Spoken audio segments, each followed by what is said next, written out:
السلام علیکم ورحمۃ اللہ تعالی وبرکاتہ۔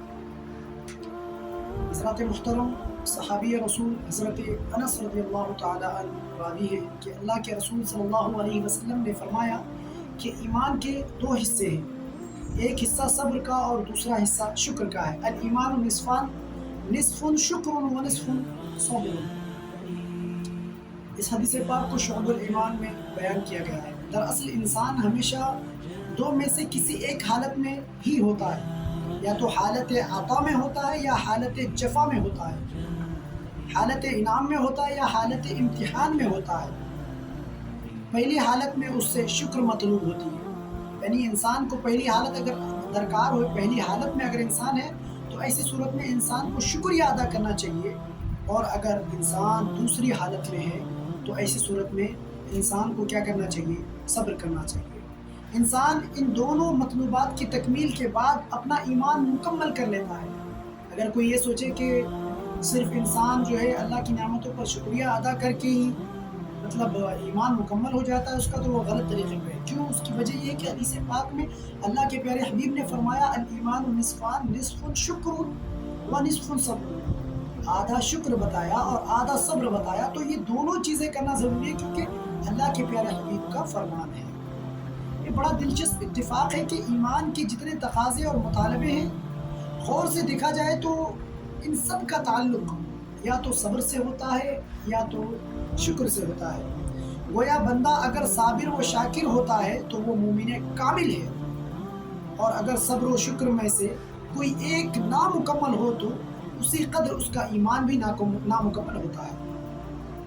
مطلب اس کا یہ ہے کہ کوئی صرف شکریہ ادا کر رہا ہے تو شکریہ کرنے کے برابر ہی اس کا ایمان ہوگا، نہ کہ صبر کرنے کے برابر۔ اگر یہ دونوں چیزیں کسی کے اندر پائی جاتی ہے، صبر بھی کر رہا ہے شکر بھی کر رہا ہے، تو ایسی صورت میں وہ اس انسان کا ایمان مکمل ہے۔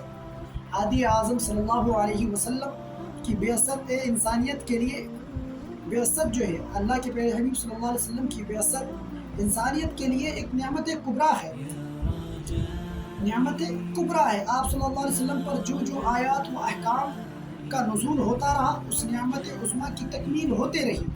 حق تعالیٰ نے مسئلہ نسخ اور تحویل قبلہ کے دیگر رموز و اسرار کے ساتھ ساتھ ایک راز یہ بھی بتایا کہ اس کا مقصد انعامات الہیہ کی تکمیل ہے، اور جب نعمت کی بات آئی تو پھر ذکر و شکر کی تلقین ہوئی اور انکار و کفران سے روکا گیا۔ اللہ نے فرمایا فاذکرونی اذکرکم واشکروا لی ولا تکفرون، یعنی اللہ نے سارے احکامات کو نازل فرمایا، نازل فرمانے کے بعد جس چیز کی تلقین کرائی وہ کیا ہے؟ وہ اللہ نے فرمایا صبر اور شکر کرو، اور اللہ کی نعمتوں کی ناشکری ادا نہ کرو۔ لوگ کہتے ہیں مصیبتیں ہیں، پریشانیاں ہیں، لیکن غور و فکر کی بات یہ ہے کہ اللہ عز و جل نے آپ کو ایمان کی دولت نصیب فرمائی۔ اسی دولت میں تا قیامت تک اگر آپ اللہ عز و جل کا شکریہ ادا کریں گے تو یہ ناکافی ہوگا۔ لیکن لوگ کہتے ہیں کیا ہے ہمارے پاس، ہم تو کچھ نہیں ہے، پریشان حال ہے، لاچار ہے۔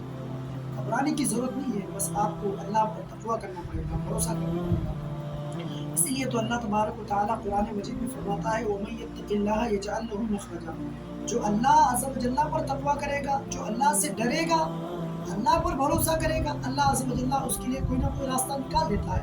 آپ مایوس نہ ہو، غمگین نہ ہو، بس آپ اللہ پر بھروسہ کریں، اللہ عز و جل سب کا بیڑا پار کر دے گا۔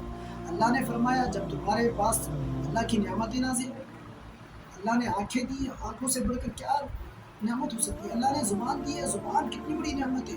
اللہ نے آپ کو جو ہے اچھی شکل صورت دی ہے، اس سے بڑھ کر نعمت کیا ہو سکتی ہے؟ تو ان نعمتوں میں اللہ عز و جل کا شکریہ ادا کریں۔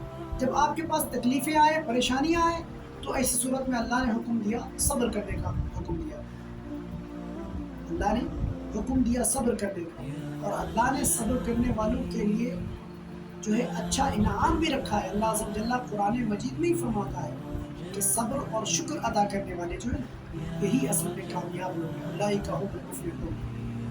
تو لہٰذا آپ بھی کوشش کریں کہ اب تک آپ کی لائف جیسے بھی گزر رہی تھی اللہ کو یاد، لیکن اب آپ یہ کوشش کریں کہ جب آپ کے پاس اچھی نعمتیں اللہ عز و جل آپ کو رزق دے رہا ہے، دوسری چیزیں دے رہا ہے، تو ہر حال میں اللہ عز و جل کا شکریہ ادا کریں، اور تکلیفوں میں، پریشانیوں میں آپ صرف یہ دعا کریں اِنَّا لِلَّهِ وَإِنَّا إِلَيْهِ رَاجِعُونَ، اور صبر سے کام